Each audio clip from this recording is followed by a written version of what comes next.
April 8th, 2026, Togashi tweeted, number 430, characters inking completed. Please wait for the announcement from the Jump editorial department regarding the publication timing for chapters 420 onward. I'm receiving tons of motivation to keep going from my wife. With not only this tweet, but a bevy of other tweets from Togashi himself showing us chapter work and chapter completions, and the confirmation from Togashi himself to just check Shonen Jump for the release dates of upcoming chapters, Hunter x Hunter is likely going to be coming back sooner than later, and with that I think it's a perfect time to look at where we left off and some of the things we can expect in the new chapters. Under the assumption that this is 20 or maybe even more chapters, one thing that I think is very likely to return is Jing and Parison. It's been 13 years since they have been in the manga and 60 chapters or so since they've made an appearance. There's a lot of speculation on where they actually are right now because we never actually have seen them on the Black Whale itself. They could be on the Black Whale one, or they could just be trailing behind it. After all, this is beyond special team for exploring the Dark Continent. They wouldn't want to get caught up in any of the business with the Succession War. But according to what Bill said, whenever he's talking about escape routes from the Black Whale 1, you could imply that Parison is actually on the ship. However, we really don't know what the true answer is to this. That doesn't mean we can't get an update on them though, where they are, what's going on, but it seems like it's way overdue for Jing to return to the manga. A bunch of princes are probably going to die. Last we saw in chapter 410, Benjamin enacted martial law because of the 9th prince and 4th prince allegedly using a biological weapon, and this essentially gives Benjamin free reign to overtake the law and potentially kill princes in the name of self-defense, or just by bypassing traditional lawful methods, which the princes have to abide by to eliminate one another.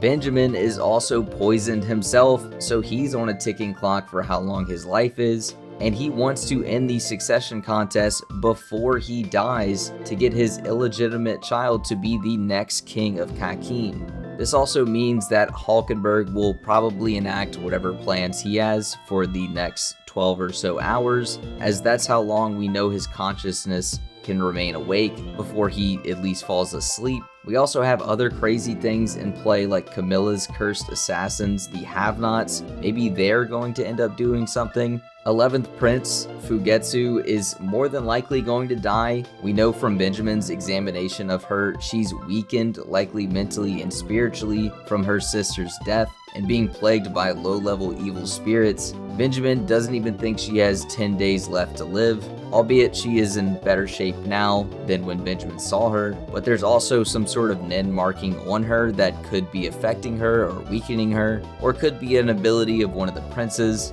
Not to mention, it was revealed in the early 400s that Beyond actually implanted a bunch of illegitimate children into military roles, cursing all of them and leading us to believe that one of the princes is actually just Beyond's son. It's implied it's not Benjamin, maybe because he's just too old or something like that, but we very well may find out what Beyond's plan is with his secret daughter or son that is a prince.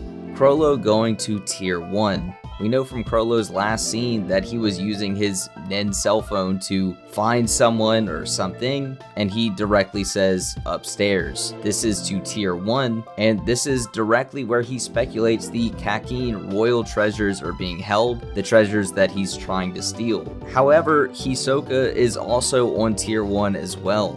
We very well may have a circumstance where Hisoka and Crollo encounter each other on tier 1, or maybe Crollo gets to tier 1 as martial law goes into effect. We also know Bono should be on tier 1 as well.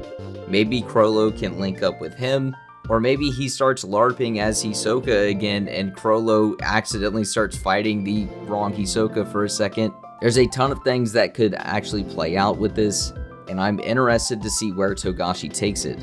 Marina and everything about her. Marina, while yes, is a psychopath that wants to destroy the entire world, her primary focus is to destroy Kakin before that goal, and she tells us as much in her card game. This means when martial law goes into effect, she might do some crazy stuff to mess with the succession battle, to try to screw it up or ensure that Kakin can't actually have a true winner or something. However, she's being pursued by the Phantom Troop, at least by Nobunaga, Finks, and Phaeton, and that just may end up thwarting her efforts to mess with the succession battle. But the Phantom Troop is now likely being hunted by the Jiyu family, one of the 3 great mafia families, because Bonolenov accidentally killed one of their members. So Marina's being hunted by the Phantom Troop, but now the Phantom Troop's being hunted by the Ziyu family, by Henry specifically, who just had an alliance with the Phantom Troop and is going to see it as a betrayal. Regardless of how this all plays out, I think we're pretty much bound to see more stuff with Marina.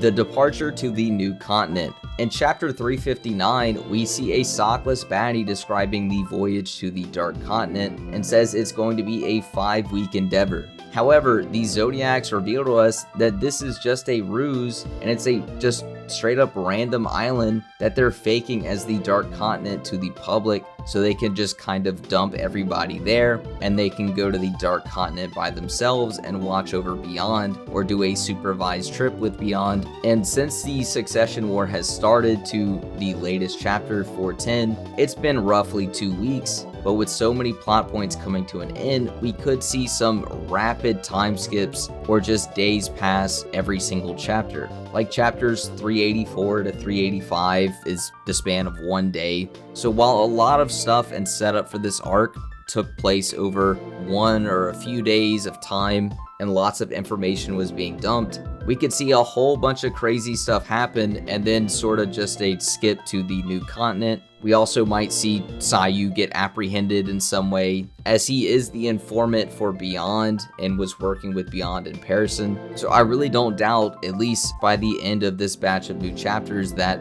it could possibly see the departure to the new continent or be on the fringe of it if a bunch of events accelerate the pace of the plot. One major character that I didn't really comment on here was Kurapika, and that's just because I have no idea where he's going to be or what he's going to do.